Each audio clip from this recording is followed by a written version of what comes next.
Hi and welcome back for question number 5 of our notebook here. In this question, we're going to fit an agglomerative clustering model with just 2 clusters.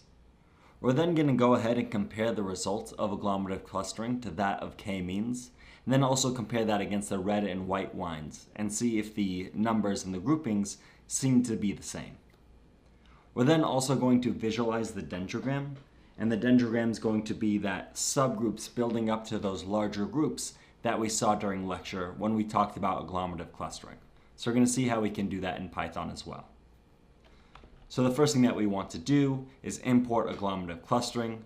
We're going to create our object here and pass in the arguments.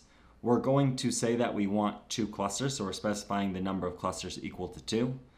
If we wanted, we can also pass in the distance threshold as an argument here. If we do that, if you want to do that back at home, you just have to make sure to set the number of clusters equal to none. You have to do number of clusters or the distance threshold. You cannot do both. Here we'll do number of clusters. We want it to compute the full tree.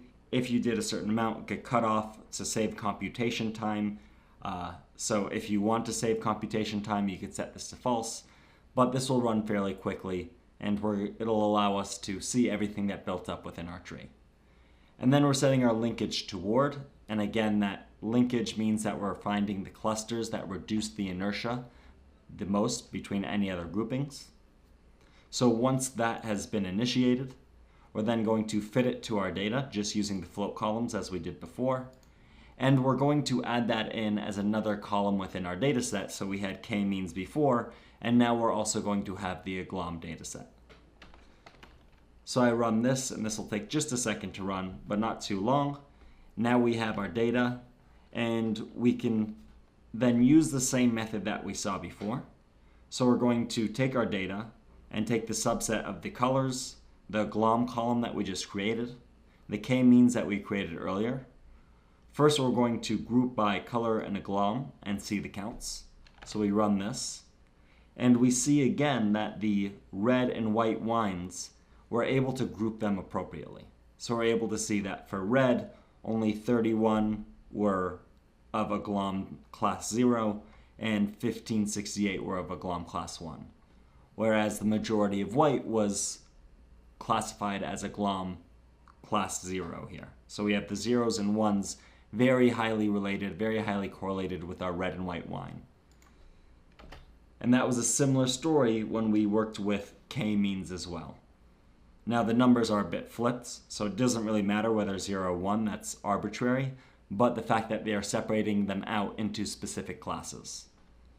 So we see 1576 versus 23, 1568 versus 31, maybe not quite as well there, and again, agglom maybe didn't do quite as well for the white wine either, but still did a good job of classifying each of these 2 separate classes.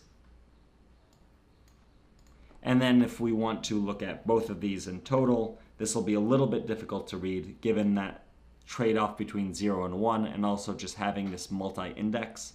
I would suggest just looking at these top 2 that we just discussed.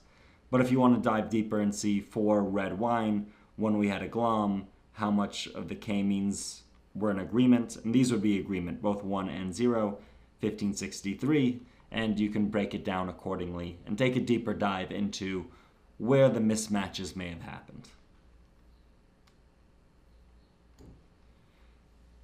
So again, though the clusters are not identical, the clusters are very consistent within a single wine variety, either red or white. Now we're going to plot out our dendrogram. And I don't want to walk through all of the different pieces of code. This is just for plotting out dendrograms. That's all you will really need in order to use this moving forward. But your fitted model should have these children, which will help us identify the breakdown of our model. We use this hierarchy.linkage that we imported from scipy.cluster, which will allow us again to create what we need to pass into our dendrogram that we're going to use. We're going to initiate our figure and our axes. We're going to create the colors that we want to use and set the link color palette, so how we're going to link each of these, and you'll see this red and gray come into play in just a second once we plot it out. And then we call hierarchy, which is what we imported here, dot dendrogram to plot out our dendrogram. Now Z is equal to that hierarchy linkage object that we created just here above. Some important arguments. First, let me run this so we can see what this looks like before going through the arguments. So we see the dendrogram and we see how it broke down from side to side. And we also see this went down a certain amount of levels. This didn't go all the way down to the bottom. If we wanted to see all the way down to the bottom, we can change that and it would take some more time to plot. But we see also the number, we said show leaf counts equals true. We can see the number that shows up in each one of these different subgroups. So how many rows showed up in each of these subgroups. Now, if we wanted to see less data, we could set this P equal to something like 10. And I run this again.